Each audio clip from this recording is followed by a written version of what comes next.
예수께서 외쳐 가라사대 나를 믿는 자는 나를 믿는 것이 아니요 나를 보내신 이를 믿는 것이며 나를 보는 자는 나를 보내신 이를 보는 것이니라.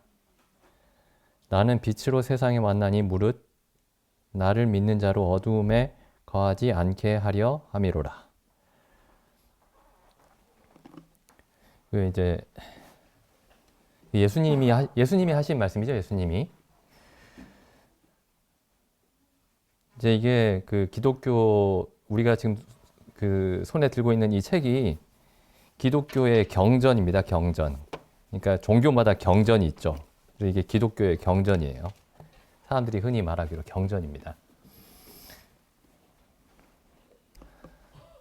예수님이 이제 2000년 전에 태어나셨죠. 2000년 전에 이스라엘에서 태어나셨습니다. 이스라엘에. 그때 이제 그 유럽이 그리고 그 소아시아 지역이 이제 로마 제국이 지배하고 있었던 때죠. 그러니까 2000년 전이니까 굉장히 오래 전이죠. 굉장히 오래 전입니다. 뭐 어떻게 생각하면 그렇게 오래 전은 아닌데 또 어떻게 생각하면 굉장히 오래 전이죠. 근데 잘 아시듯이 이제 예수님이 이제 그러니까 우리가 이 성경을 볼 때 다른 경전이랑 그 다른 종교의 경전들이랑 비교를 해보시면은 그 뭐 불경이나 아니면은 이슬람교의 경전이 있죠. 코란. 코란은 한 6세기 때쯤에 이제 기록이 됐습니다. 600년대쯤에. 이 구약 신약 성경은 한 2000년 전부터 4000년 전부터 기록되기 시작해서 이제 2000년 전쯤에 완성이 됐죠. 근데 이제 다른 경전들이랑 다른 종교의 경전들이랑 이 성경의 차이는 뭐냐면은 이 성경을 보시면은 이제 인물들이 나오죠. 물론 다른 경전들에도 인물들이 나옵니다. 인물들이 나오는데 그 인물들이 어느 시대에 어느 지역에서 활동했는지가 나옵니다. 어느 시대에 어느 지역에서 그때 그 시대의 왕이 누구였고 혹은 그 시대에 어느 나라의 지배를 받고 있었고 그게 굉장히 자세하게 나옵니다. 이 성경은요. 굉장히 특이해요. 근데 다른 경전들은 이런 역사적인 내용이 없습니다. 그냥 몇 년에 어느 도시에서 뭐 어떤 사람이 대화했다가 아니고 그냥 어떤 사람이 나와서 대화를 해요. 그게 이제 불경도 그렇고 코란도 그렇고 그렇습니다. 뭐 다른 경전들도 마찬가지예요. 역사적인 내용이 없습니다. 근데 이제 이 성경은 굉장히 그 역사적인 내용이 자세하게 기록이 되어 있죠. 그 예를 들면은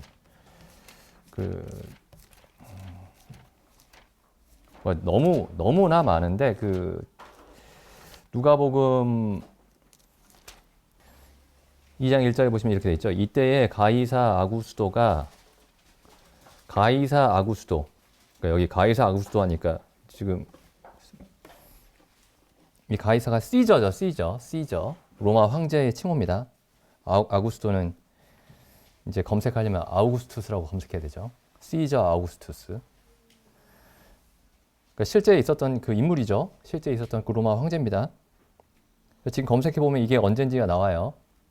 이때 가이사 아구스도가 명령을 내려서 천하로 다 호적하라 하였으니 그러니까 호구조사하는 겁니다. 호구조사. 로마 제국 전체에. 그래서 이 호적은 구레뇨가 수리아 총독되었을 때 첫 번째 한 것이라. 그래서 굉장히 이 어떤 사건이 언제 일어났는지 굉장히 자세하게 얘기를 합니다. 또 뿐만 아니라 누가복음 3장에 보시면 3장 23절 한번 보시죠. 그 예수라는 사람 우리가 세상 사람들이 봤을 때 그냥 사람이죠. 그 기독교라는 종교의 창시자입니다. 창시자. 3장 23절에 보시면 이런 얘기가 나와요. 예수께서 가르치심을 시작할 때에 30세쯤 되시니라 사람들의 아는 대로는 요셉의 아들이니 그러니까 예수님이 요셉의 아들입니다. 아버지가 요셉이에요. 요셉의 아버지는 헬리고 헬리의 아버지는 맏다시고 그러면서 이제 그 예수 그 목수의 아들 예수의 족보를 기록합니다. 족보를. 유대인들은 이 족보를 굉장히 그 철저하게 기록을 남겨놨어요. 굉장히 철저하게. 그래서 이제 그 다른 외국에서 침략해서 막 포로로 잡혀서 한동안 아주 오랫동안 포로 생활을 하면서도 자기네 족보를 잃어버리지 않기 위해서 굉장히 철저하게 그 기록을 해놨습니다. 여기 보시면은 사람들은 그래서 이거 읽질 않아요, 잘. 이거 굉장히 지루하죠. 뭐 24절 보면 그 이상은 마따시오, 그 이상은 레위요, 그 이상은 멜기요, 그 이상은 얀나요, 그 이상은 요셉이요, 그 이상은 마따디아요, 그 이상은 아모스요. 이거 읽다 보면은 이제 잠이 안 오는 사람은 이거 읽으면 잠이 잘 올 겁니다. 그래서 이제 이게 역사책입니다, 이게. 성경이. 그러니까 뭐 성도님들 뭐 잘 아시는 뭐 사람이겠지만 그 도올 김용옥이라는 사람 있죠. 도올 김용옥. 뭐 우리나라에서는 굉장히 뭐 똑똑하고 뭐 훌륭한 무슨 우리나라의 어떤 사상가면서 지식인이라고 생각하는데 아주 그 돌입니다. 돌. 머리가 돌이에요. 그 도올이라는 그 호가 돌이라는 뜻이래요. 돌. 자기가 그렇게 붙였답니다. 돌. 잘 붙였죠. 이게 어떻게 하나님의 말씀이냐. 역사책이지. 그 사람이 이제 그렇게 얘기를 했습니다. 이거 하나님 말씀 아니다. 역사책이다. 그러니까 누구나 봐도 알 수 있는 얘기를 한 거죠. 역사책입니다. 이게. 역사책. 근데 지금 이 성경이 역사책이라는 역사를 아주 구체적인 역사, 어느 시대에 어느 장소에서 일어난 일들을 기록하고 있다는 것이 다른 모든 경전들과 종교의 경전들과 분명하게 다른 차이점입니다. 그러니까 다른 경전들은 상상해낸 거예요. 이건 역사적인 사실들인 겁니다. 이 족보가 엄청나게 많이 나오죠. 이 앞에도 보면은. 지금 예수님 족보뿐만 아니라 모든 사람들의 족보가 계속 나옵니다. 그리고 중요한 사건마다 그 시대 왕이 누구며 그때가 언젠지 정확하게 다 나옵니다. 그래서 우리가 이제 예수 하면은 이제 사람들이 그냥 막연하게 생각해요. 그 막연하게 예수, 뭐 하나님, 이렇게 막 모호하게. 근데 이 예수라는, 성경이 말하는 예수라는 이 인물은 우리와 똑같은 사람입니다. 이 성경이 기록하고 있는 예수라는 사람은 우리와 똑같은 사람입니다. 구체적인 어떤 시점에, 구체적인 장소에서 태어나서 먹고 마시고, 잠자고, 피곤하고, 어머니도 있고, 육신의 아버지도 있고, 친구들도 있고, 직업도 있었고, 직업이 목수였죠. 아버지가 목수였기 때문에. 그리고 여기 이제 사복음서를 읽어보면 예수님이 예수라는 분이 30살이라고 나옵니다. 30살 때부터 활동을 했어요. 누가복음은 어린 시절도 기록하고 있습니다. 어린 시절. 그래서 잠깐 12살 때 어떤 일이 일어났는지도 기록하고 있죠. 누가복음 2장 42절에 보시면 있습니다. 읽진 않겠지만은 예수께서 12살 될 때에 일어났던 일이 기록이 되어 있죠. 그래서 이 성경을 우리가 읽을 때 예수님에 관한 그 사복음서를 읽을 때에 하나님의 말씀이다. 물론 하나님의 말씀입니다. 맞는데 예수님이 무슨 얘기를 할 때는 30살 청년이 한 얘기로 30살 청년이 내 눈앞에 그림이 그려져야 됩니다. 굉장히 잘생긴 영화배우처럼 생긴 30살 청년이 아니고 볼품이 없는 청년입니다. 목수의 아들이고 배운 것이 없고 갈릴리 출신이고 갈릴리가 이제 이 이스라엘에서는 천대받는 지역이었습니다. 그러니까 이스라엘 사람들이 다 좀 싫어했던 모든 조건을 다 갖춘 사람이에요. 예수라는 사람이. 근데 그런 사람이 굉장히 초라한 사람이 나타나서 하는 얘기입니다. 그러니까 보통 이제 사람들이 어떤 종교의 경전을 읽을 때는 이렇게 생각을 해요. 좋은 말씀, 착하게 살라고, 선하게 살라고, 우리 종교 믿으면 천국 간다고, 우리 종교 안 믿으면 지옥 간다고, 이렇게 그냥 모호하게 받아들입니다. 근데 그게 아니고 이제 30살 청년이 여기 이제 30살 청년이 없으시네요. 예수님이 30살부터 그 하나님의 말씀을 이게 하나님의 뜻이다 라고 전하기 시작하셨습니다. 그리고 33살에 3년 반 동안 그렇게 활동하시다가 33살에 십자가에 처형당했습니다. 십자가 처형은 그 로마 제국에서 그 행하던 극형입니다. 극형. 최악의 그 죄수들에게 처하는 극형이죠. 그래서 십자가 처형 당해서 죽은 사람이 굉장히 많습니다. 로마 전쟁에서 적군하고 싸우다가 항복하지 않고 패하면은 그 적군들을 다 통째로 다 십자가에 못 박아서 죽이기도 했습니다. 굉장히 유명한 그 처형 방식이에요. 예수님이 이제 그런 처형을 당하신 겁니다. 그래서 이 누가복음이, 성경이 굉장히 구체적인 역사 속에서 일어났던 사건들로 가득 차 있습니다. 그리고 그걸 상상하면서 그걸 우리 머릿속에 떠올리면서 성경을 읽으셔야 돼요. 그렇지 않으면 그냥 좋은 말씀, 근데 나는 내가 듣기엔 좀 지루하고 뭐 맞는 말이겠지만 좋은 말이겠지만 좀 지루하구나 이렇게 되죠. 근데 어떤 30살 청년이 와서 지금도 어떤 30살 청년이 아무 배경도 없어요. 어떤 뭐 학문적인 배경도 없고 집도 굉장히 가난하고 외모도 볼품도 없고 이런 사람이 나타나서 30살 청년이 나타나서 어떤 얘기를 한다고 했을 때 세상에 그 얘기를 들을 사람이 별로 없습니다. 거의 없어요. 사람들은 그 어떤 사람의 얘기를 언제부터 듣기 시작하냐면 그 사람이 뭔가 많이 배웠어요. 유명해요. 그 학식으로 유명합니다. 그럼 그 사람 얘기를 들어볼 만 하겠다 하고 귀를 기울입니다. 혹은 어떤 사람이 사회에서 굉장히 잘 나가는 어떤 지도층 인사입니다. 유명한 정치인이에요. 유명한 무슨 대기업 총수입니다.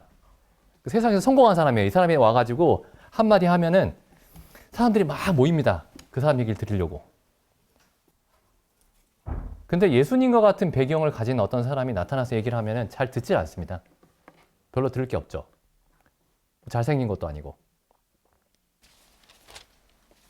근데 그 요한복음 말씀을 보기 전에 이 책이 이 성경이라는 이 책이 세상에서 가장 영향력 있는 책 중에 하나가 아니고 세상에서 가장 영향력 있는 책이라고 모든 사람이 동의하는 바입니다. 이게 모든 학자들이 다 동의합니다.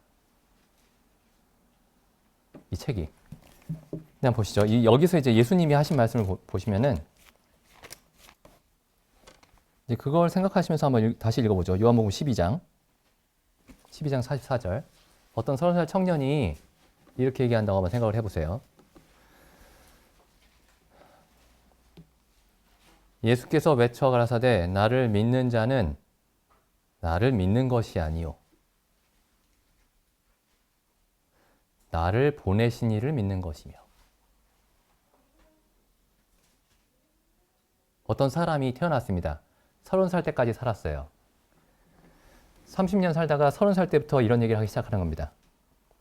나를 믿는 자는 나를 믿는 것이 아니고 나를 보내신 하나님을 믿는 것입니다.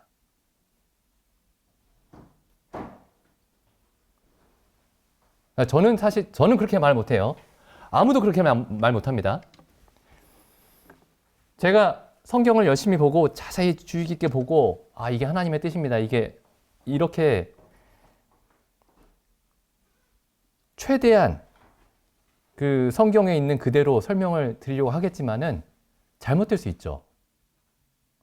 근데 예수님이 하신 모든 말씀에 대해서 이렇게 말씀하실 수 있습니다.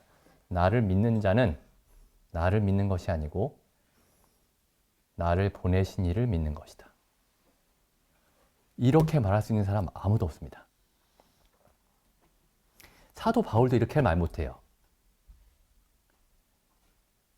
사도 바울의 성령께서 이제 사도 바울이 쓰신 서신들 중에 일부를 성경에 신약 성경에 포함을 시키셨지만 사도 바울이 이외에도 여러 서신들을 쓰셨을 거라고 생각이 되는데 어떤 서신들은 성경에 포함이 돼 있고 어떤 서신들은 포함이 돼 있지 않습니다. 그러니까 지금 이 말은 굉장히 예수님만 하실 수 있는 말씀이에요. 나를 믿는 자는 나를 믿는 것이 아니요 나를 보내신 이를 믿는 것이며. 제가 지금 드리려고 하는 말씀이 이 사람이 얼마나 독특한 사람인가를 생각해 보시라는 그런 뜻입니다. 나를 보는 자는 나를 보내신 이를 보는 것이니라. 나를 보는 자는 하나님을 보는 것이니라. 물론 요새 넷플릭스에서 신이 버린 사람이라고 이상한 시리즈를 하더라고요. 그래서 정명석 비슷한 얘기 하죠. 예수님이랑 똑같은 얘기, 비슷한 얘기 합니다. 내가 경찰에 잡혀가지고 감옥에 가고 그러진 않아요. 예수님이. 오히려 정반대의 일이 일어나고 있죠. 예수님은 이렇게 말씀하셨는데 세상에도 예수님 따라서 이렇게 얘기하는 사람들이 역사 속에 굉장히 많이 있었습니다. 지금 우리는 이제 뉴스를 통해서 우리 시대에 사는 어떤 사기꾼들에 대한 얘기만 듣고 있지만은 이 2000년 역사 속에 내가 그리스도다, 내가 성령이다, 내가 메시아다라고 주장하는 사람들이 굉장히 많았어요. 근데 하나같이 전부 다 비리를 저지르고 범죄를 저지르고 다 그런 것들이 드러났죠. 근데 예수님은 이렇게 말씀하신 예수님은 십자가에 처형당했습니다. 그러니까 로마의 법에 따르면 가장 극악한 죄인이 받아야 되는 형벌로 처형을 당했어요. 처형을 당했는데 이때 당시에 재판관이 있었습니다. 재판관이 로마의 총독인 빌라도라는 사람이었죠. 빌라도. 빌라도가 예수님을 재판하는데 빌라도가 금방 눈치를 챘습니다. 뭘 눈치챘냐면은 이 예수라는 사람은 이 법적으로 봤을 때 아무런 잘못이 없는데 이 유대의 종교 지도자들이 예수라는 이 사람에게 많은 유대인들이 몰리는 것을 보고 질투와 시기로 모함을 해서 지금 이 사람을 죽이려고 하는구나 라는 것을 빌라도가 알았습니다. 그래서 빌라도가 예수님을 놓아주려고 예수라는 이 죄수를 놓아주려고 애를 많이 써요. 누가복음에 나오죠. 누가복음 한번 가보겠습니다. 누가복음 23장 1절 보겠습니다. 무리가 다 일어나 예수를 빌라도에게 끌고 가서 이때 이스라엘이 로마의 지배를 받고 있었기 때문에 로마 총독만이 이렇게 형벌을 줄 수가 있죠. 로마 총독에게 끌고 갑니다. 2절 고소하여 가로되 우리가 이 사람을 보매 우리 백성을 속이고 가이사는 로마 황제죠. 시저에게 세금 바치는 것을 금하며 자칭 왕이라고 하더라. 자기가 왕이라고 하더라. 예수님이 빌라도가 신문합니다. 그 고소를 듣고 3절에 빌라도가 예수께 물어 가로되 네가 유대인이 왕이 맞냐? 이렇게 물어보죠. 예수님이 네 말이 맞다 이렇게 말씀하십니다. 예수님이 유대인의 왕이 맞아요. 유다의 후손입니다. 유다의 후손, 다윗의 후손입니다. 후손이에요. 족보를 보면. 근데 빌라도가 내가 왕이라고 주장하는 그것만 갖고는 그걸 죄인이라고 할 수가 없으니 자세히 신문을 해봤습니다. 그리고 23장 4절에 보시면 이렇게 돼 있어요. 빌라도가 대제사장들과 무리에게 이르되 내가 살펴보니 이 사람에겐 죄가 없다. 그러니까 예수님에 대해서 예수님을 좋아해서 한 말이 아닙니다. 그냥 빌라도가 객관적으로 심리를 해보니 이 사람은 죄가 없다. 정신이 좀 이상할 수는 있어도 죄는 없다. 이렇게 얘기를 한 거죠. 그러니까 근데 사람들이 물러나지 않습니다. 5절에 보면 무리가 더욱 굳세게 말하되 저가 온 유대에서 가르치고 갈릴리에서부터 시작하여 여기까지 와서 백성을 소동케 하나이다. 그러니까 이 앞에 빌라도에게 예수님을 고소하는 사람들이 굉장히 많았는데 그 사람들이 예수님에 대해서 이렇게 얘기를 하죠. 온 유대에서, 그러니까 온 나라에서 가르치고 예수님의 영향력이 엄청났던 거예요. 온 나라에서 다 가르치면서 갈릴리에서부터 시작해서 갈릴리가 그 이스라엘 북쪽 끝입니다. 북쪽 끝부터 남쪽 끝까지 온 나라에서 다 가르치면서 백성들을 격동을 시킨다. 그러니까 나라 전체가 이렇게 막 뒤집혔던 거예요. 이 예수라는 한 사람 때문에. 6절에서 빌라도가 이게 골치가 아픈 거예요. 자기가 그 재판하기에는. 자기가 봤을 때는 분명히 죄인이 아닌데 죄인이라고 이 유대의 어떤 지도자들이 유대의 어떤 권세 있는 자들이 모함을 하니까 자기가 여기에 가담하고 싶지 않은 겁니다. 이 잘못된 판결에. 그래서 6절에 보시면 빌라도가 듣고 묻되 저가 갈릴리 사람이냐? 갈릴리는 자기 관할이 아닙니다. 그래서 7절에 헤롯의 관할에 속한 줄 알고 헤롯 왕에게 보내버립니다. 헤롯 왕에게. 자기는 손 빼려고. 그래서 8절에 보면 이제 헤롯은 유대의 왕이죠. 유대인은 아니지만. 헤롯이 예수를 보고 심히 기뻐하니 이는 그의 소문을 들었으므로 이 헤롯 왕은 또 예수님의 소문을 당연히 들었겠죠. 예수님이 온 나라를 다 휘젓고 다니셨기 때문에. 모든 백성들이 예수님을 따라서 다녔기 때문에. 그래서 그의 소문을 들었으므로 보고자 한 지 오래였고 또한 무엇이나 어떤 기적을 볼까 이렇게 바랬던 겁니다. 그래서 이제 예수님에게 물어봐요. 23장 9절에 보면은 여러 말로 물으나 아무 말도 대답지 아니하시니. 여러 가지 질문을 했는데 예수님이 아무 말도 답하지 않으셨습니다. 이렇게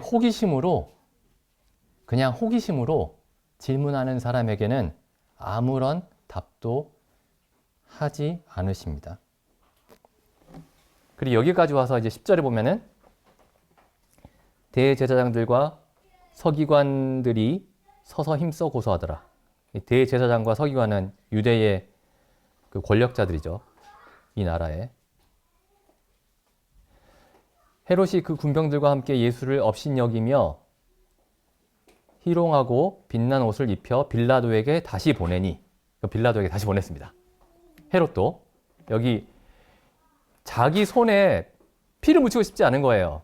그것도 죄 없는 사람의 피를. 그러니까 다시 돌려보냅니다. 12절 헤롯과 빌라도가 전에는 원수이었으나 당일에는 서로 친구가 되니라. 이런 경우들이 흔히 있죠. 서로 원수이다가 공동의 적이 생기면은 갑자기 친해집니다.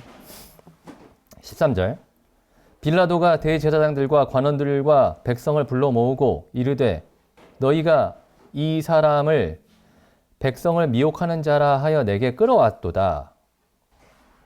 그러니까 빌라도가 다시 한번 유대의 어떤 지도자들을 다 모았습니다. 백성들을 다 모으고 이렇게 얘기를 하죠. 너희가 이 사람을 끌어왔는데 그 다음 계속 읽어보겠습니다. 보라, 내가 너희 앞에서 자세히 조사하였으되 너희가 고소하는 일에 대하여 이 사람에게 죄를 찾지 못했다. 그러니까 헤롯이, 다시 말씀드리지만 빌라도가 예수님에게 혹은 예수님의 제자들에게 무슨 뇌물을 받거나 그런 게 아닙니다. 좋아한 것도 아니에요. 지금 자기에게는 굉장히 골치 아픈 일입니다. 이게. 자기가 그 유대의 총독으로, 로마의 총독으로 와 있는데 자기가 총독으로 있는 기간에 자기가 맡은 구역에서 문제가 생기면 자기만 곤란해져요. 근데 이 빌라도가 그 로마의 법의 절차대로 신문을 해본 겁니다. 여러 가지로. 그런데 아무리 신문해도 너희가 고소하는 일에 대해서 죄를 찾지 못했다. 두 번째 얘기하죠. 이 사람 죄가 없다. 이렇게 얘기합니다. 15절에 죄가 없는데도 이제 너희가 그렇게 좀 이 사람을 싫어하니 내가 이 사람을 때려서 놓겠다. 15절에 이렇게 얘기하죠. 헤롯이 또한 그렇게 하여 저를 우리에게 도로 보내었도다. 보라, 그가 행한 일은 죽일 일이 없느니라. 그러므로 때려서 놓겠노라. 여기 23장을 좀 잘 보실 필요가 있습니다. 23장을. 빌라도도 맨 처음에 신문을 했는데 23장 4절에 죄가 없다라고 말했고 23장 14절에 두 번째로 빌라도가 다시 한번 이 사람에게선 죄를 찾지 못했다 그랬고, 15절에서도 보시면은 헤롯도 이 사람에게 죄를 찾지 못했다. 지금 굉장히 여러 번 예수님을 조사를 했던 겁니다. 예수라는 사람을. 아무리 조사해도 털어서 먼지 안 나는 사람이 없는데 털었는데 먼지가 하나도 안 나는 거예요. 근데 왜 예수님이 십자가에 못 박혀 죽게 되냐면은, 보시죠. 18절에 무리가 일제히 소리질러 가로되 이 사람을 죽이고 바라바를 우리에게 놓아주소서. 바라바는 19절에 이 바라바는 성중에서 일어난 밀란과 살인을 인하여 옥에 갇힌 자라. 이게 바라바가 그 반란을 일으키고 사람들을 죽였습니다. 그래서 이제 십자가 처형을 받아야 될 상황이었는데, 이 백성들이 바라바를 살려주고 예수를 못 박아라 이렇게 얘기를 한 겁니다. 그 성도님들이 한번 빌라도라고 한번 상상을 해보시죠. 내가 빌라도의 입장에 있다. 굉장히 머리 아픈 사건이에요, 이게.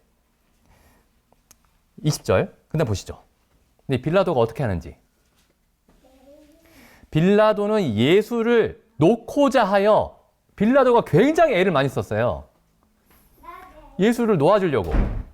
뭐 이 빌라도가 어떤 선한 사람이라 그랬던 게 아니고, 아니 죄가 없는데 나보고 지금 죄 없는 사람을 죽이라고? 로마 총독의 이름으로? 그래서 예수를 놓고자 했다라고 다시 한번 성경 기록하고 있죠. 21절에 저희는 소리 질러 가로되, 그러니까 굉장히 많은 군중이 소리를 질렀던 겁니다. 저를 십자가에 못 박게 하소서, 십자가에 못 박게 하소서 두 번이나 기록하고 있죠. 십자가에 못 박게 하소서, 십자가에 못 박게 하소서 하는지라. 22절 보시죠. 여기서 그냥 끝나지 않습니다. 누가가 굉장히 자세하게 기록하고 있는데, 22절에 빌라도가 세 번째 말하되 이 사람이 무슨 악한 일을 하였느냐? 나는 그를 죽일 죄를 찾지 못하였나니 그냥 때려서 놓아주겠다. 빌라도가 할 만큼 한 거예요. 근데 이 사람이 정말, 법은 정말 공정해야 되고, 내가 아무리 군중들이 위협을 해도 나는 법대로 집행해야 된다 라는 그런 굳은 의지가 있었으면 예수님 놓아줬겠죠. 근데 이 사람이 할 만큼 하다가, 야, 더 이상 하다가는 반란이 일어나겠구나 하면서 군중의 말을 들어줘 버립니다. 23절 저희가 큰 소리로 재촉하여 십자가에 못 박기를 구하니, 그 다음에 이렇게 돼 있죠. 저희가 사람들의 소리가 이긴지라. 24절 이에 빌라도가 저희가 구하는 대로 하기를 언도하고, 저희가 그 백성들이 구하는 자 곧 밀란과 살인을 인하여 옥에 갇힌 자 바라바를 놓아주고 예수를 넘겨주어 저희 뜻대로, 백성들의 뜻대로 죽게 하니라. 그러니까 지금 이 빌라도와 헤롯은, 그리고 그 재판 과정에 참석한 모든 사람들은 아주 분명하게 알고 있었던 겁니다. 굉장히 이상한 일이 벌어지고 있다는 사실을. 죄가 없는 사람을, 아무리 조사해도 죄가 없는 사람을 백성들이 그 집단 광기에 휩싸여서 이 사람을 못 박아버린 겁니다. 빌라도와 헤롯이 애쓰지 않은 게 아니에요. 놓아주려고 애썼습니다. 22절 보시면 세 번째 말하되 이렇게 돼 있죠. 그러니까 지금 누가가 빌라도가 그 법적으로 빌라도가 자기의 어떤 그 정치적인 위치에서 얼마나 예수를 놓아주려고 애를 썼는지를 기록을 하고 있습니다. 그래서 이제 예수님이 십자가에 못 박히죠. 33살에 죽었습니다. 33살에. 굉장히 이상한 사건이에요. 뭐 무슨 교통사고로 죽은 것도 아니고 아파서 죽은 것도 아니고 아무 죄도 없는데 사람들이 시기와 질투로 몰아서 죽였습니다. 그러니까 작은 죄라도 있으면은 그 죄를 부풀려서라도 그 사람에게 뒤집어 씌워서 형벌을 할 수가 있는데 예수님에게 그런 게 전혀 없었던 거예요. 그 다음 보시죠. 32절, 23장 32절. 또 다른 두 행악자도 사형을 받게 되어 예수와 함께 끌려가니라. 죄수 2명이 십자가 처형을 받게 돼 있었습니다. 그러니까 이 두 죄수는 그냥 죄수가 아니에요. 죄의 종류가 여러 가지가 있죠. 뭐 감옥에 그냥 갇혀 있다가 풀려나는 사람도 있고, 그냥 매를 맞고 풀려나는 사람도 있고, 벌금을 내고 풀려나는 사람도 있고, 근데 이 두 죄수는 십자가 처형감이었던 겁니다. 33절. 해골이라 하는 곳에 이르러 거기서 예수를 십자가에 못 박고, 여기 해골이라고 하는 지역 이름이 있었는데 그 지명이, 그러니까 해골이 많이 있었던 거예요. 거기가 처형하는 장소였던 겁니다. 해골들이 많이 있었던 거예요. 해골이라 하는 곳에 이르러 거기서 예수를 십자가에 못 박고 두 행악자도 그렇게 하니 하나는 우편에 하나는 좌편에 있더라. 그래서 십자가 3개에 예수님이 십자가에 못 박혀 가운데 있었고 다른 죄수 2이 양쪽에 못 박혔습니다. 근데 예수님이 이렇게 이제 이 사형을 집행하는 사람들은 유대인들에게는 사형을 집행할 권이 없습니다. 왜냐하면 식민지이기 때문에. 이 사형을 집행하는 권은 로마인들에게만 있어요. 그러니까 로마의 군인들이 이 사형을 집행하고 있는 겁니다. 로마 군인들이. 그래서 로마 군인들이 십자가에 못 박은 거예요, 예수님을. 34절. 근데 예수님이 이렇게 말씀하세요. 이에 예수께서 가라사대 아버지여 저희의 죄를 사하여 주옵소서. 자기의 하는 것을 알지 못함이니이다.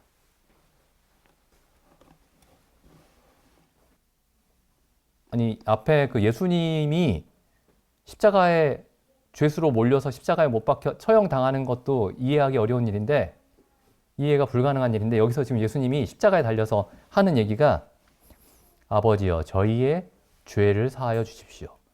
저희가 하는 일이 무슨 일인지 알지 못합니다. 이렇게 기도하십니다.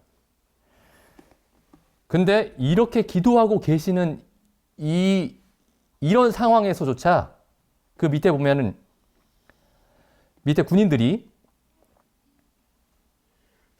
저희의 34절에 그들이 그의 예수님의 옷을 나누어 제비 뽑더라.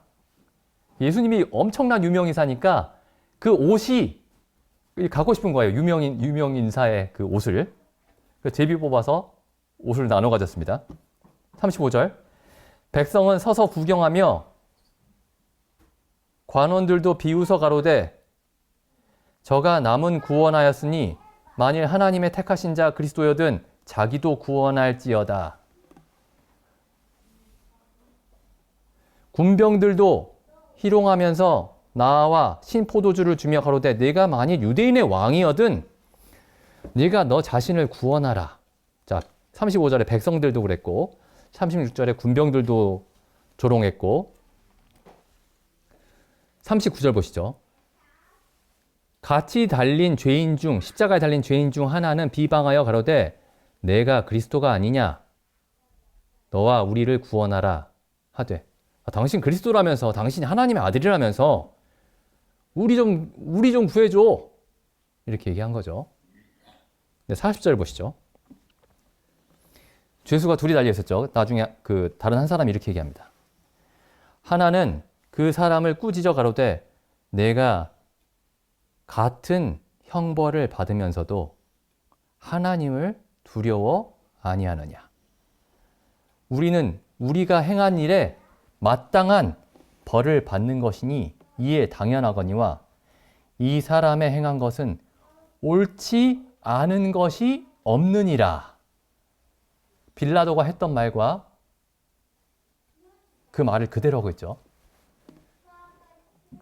재판정에 섰던 그 재판관이었던 빌라도도 이 사람에게는 죄를 찾을 수가 없다. 아무리 신문해도 찾을 수가 없다. 이렇게 말했고 그 옆에 달린 이 죄수도 이 사람의 행한 것은 옳지 않은 일이 없다.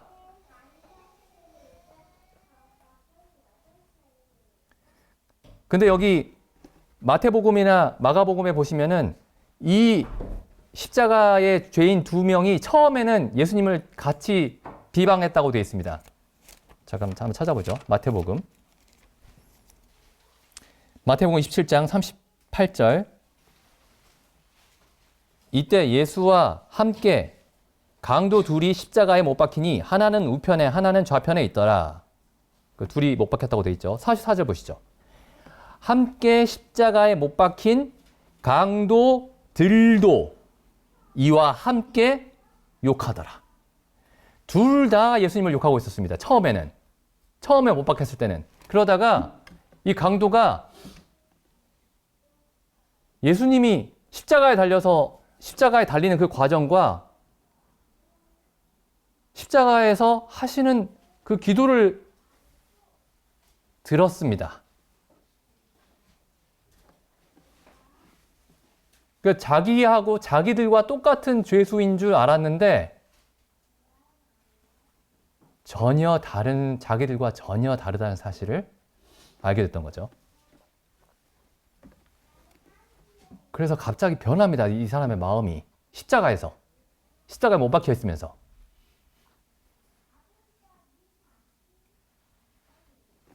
그러면서 이렇게 얘기하죠. 이 사람의 행한 것은 옳지 않은 것이 없느니라. 여기 그 23장 누가복음 23장 41절이죠.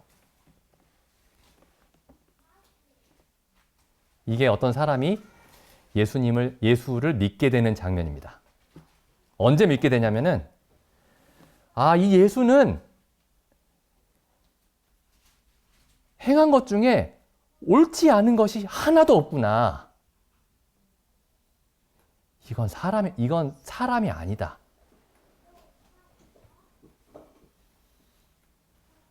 그리고 나서 이렇게 얘기하면서 42절에 가로되 예수여 당신의 나라에 임하실 때에 나를 생각하소서.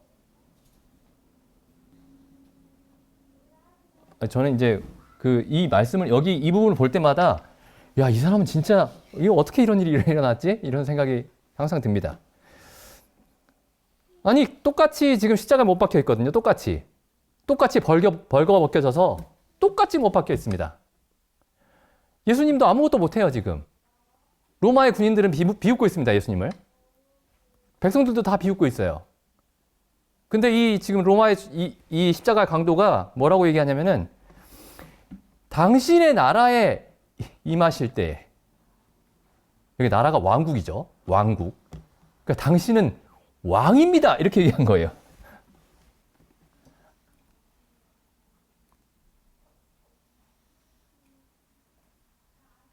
그리고 나를 기억해 주십시오.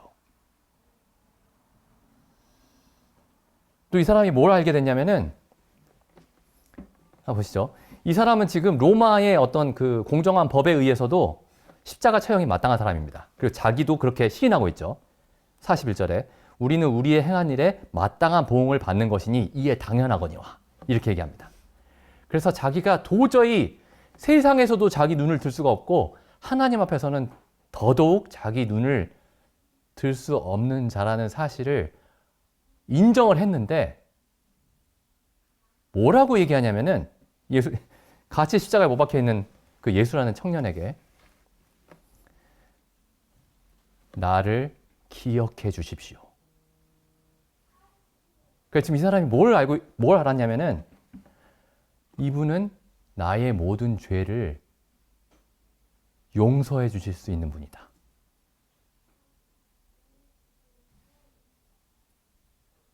내 죄가 아무리 클지라도 나의 모든 죄를 값없이 이분의 나라에서는 나의 모든 죄를 값없이 용서해 주실 수 있는 은혜로우신 분이시다. 라는 사실을 알았던 겁니다.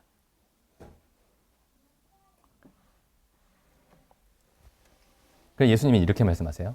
43절에 예수께서 이르시되 내가 진실로 내게 이르노니 오늘 내가 나와 함께 낙원에 있으리라. 물론 성경에서 예수님을 사람들이 믿는 그 장면들이 많이 나오는데 다 놀라운 장면이죠. 그런데 저는 이 장면이 가장 놀랍다고 생각됩니다. 읽을 때마다.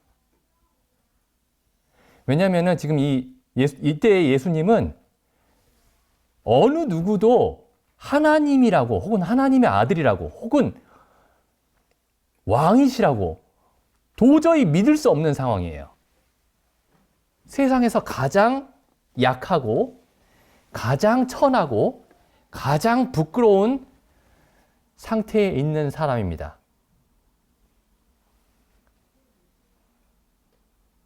이런 사람에게 자기의 앞날을 맡겨요, 어떤 사람이. 나와 별반 다를 거 없는 처지에 있는 사람에게 나의 영혼을 맡깁니다. 그래서 사람들이 이제 이런 얘기를 많이 하죠. 하나님이 나타나면 내가 하나님 믿겠다. 나에게 이런 일들이 일어나면 내가 하나님 믿겠다. 근데 여기 이 장면을 보시면은 도저히 믿을 수 없는 모든 조건이 다 있는 곳에서 이 강도가 예수님을 믿습니다. 우리의 믿음이 성경적이라면은 우리도 이런 상황에서 예수님을 믿은 이 사람과 같은 믿음이어야 됩니다. 누가 보더라도 초라하고 아무것도 없는 것 같은 이 상황 안에서 하나님의 은혜를, 하나님의 능력을 이 안에서 이제 볼 수 있어야 되는 거겠죠. 조금만 더 읽어보죠. 44절. 때가 제6시쯤 되어 해가 빛을 잃고 온 땅에 어두움이 임하여 제9시까지 계속하며 6시가 이제 12시입니다. 정오. 제6시쯤 되어 해가 빛을 잃고 온 땅에 어둠이 임하여 제9시까지, 오후 3시까지죠. 12시부터 오후 3시까지 가장 밝아야 될 이 시점에 가장 어두운 그 어두움이 갑자기 찾아왔습니다. 45절. 성소의 휘장이 한가운데가 찢어지더라. 예수께서 큰 소리로 불러가라사대 때 아버지여 내 영혼을 아버지 손에 부탁하나이다 하시고 이 말씀을 하신 후 운명하시다. 47절. 이 백부장은 사형을 집행했던 사람입니다. 로마의 백부장, 로마 군인. 백부장이 그 된 일을 보고 하나님께 영광을 돌려가로되 이 사람은 죄가 전혀 없었도다. 아니, 세상에 누구나 다 죄가 있지만 이런 죄는 누구나 다 짓는 죄고 이런 건 다 용서하고 이해하면서 살아야지. 세상에 이런 사람들은 많이 있습니다. 이렇게 말할 수 있는, 이렇게 평가할 수 있는 사람들은. 근데 막상 자기가 사형을 집행했던 그 자리에 있던 사람이 자기가 죽였던, 자기가 사형시켰던 그 사람을 보면서 이 사람은 진짜 의인이었구나. 그래서 이 예수라는 이 사람들이 흔히 알기로 기독교의 창시자라고 말하는 그 사람은 인류 역사에 단 한 번도 이런 사람이 없었던, 그리고 앞으로도 없을 그런 사람인 겁니다.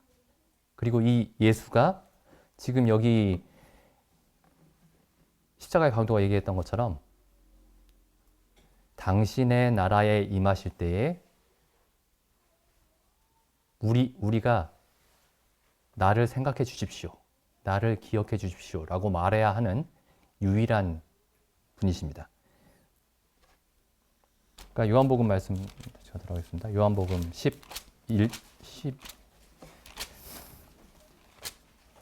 12장이죠. 자, 12장. 아까 그 빌라도나 아니면은 빌라도의 어떤 예수님에 대한 신문이나 아니면은 헤롯 왕의 신문이나 아니면은 그 예수님 옆에 달렸던 강도가 예수님에 대해서 한 말이나 마지막에 그 로마의 백부장이 했던 말들을 한번 생각해 보시기 바랍니다. 이 사람에겐 죄가 없다 라는 얘기를 성경이 계속해서 하고 있는 거죠. 근데 이런 예수라는 사람이, 이 예수라는 분이 이렇게 얘기하고 있습니다. 12장 44절 다시 읽어보겠습니다. 예수께서 외쳐 가라사대 나를 믿는 자는 나를 믿는 것이 아니요 나를 보내신 이를 믿는 것이며 나를 보는 자는 나를 보내신 이를 보는 것이니라. 나는 빛으로 세상에 왔나니 무릇 나를 믿는 자로 어두움에 거하지 않게 하려 함이로라.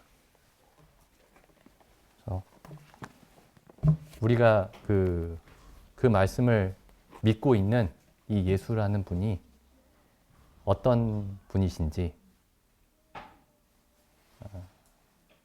항상 생각해 봤으면 좋겠습니다. 이상입니다.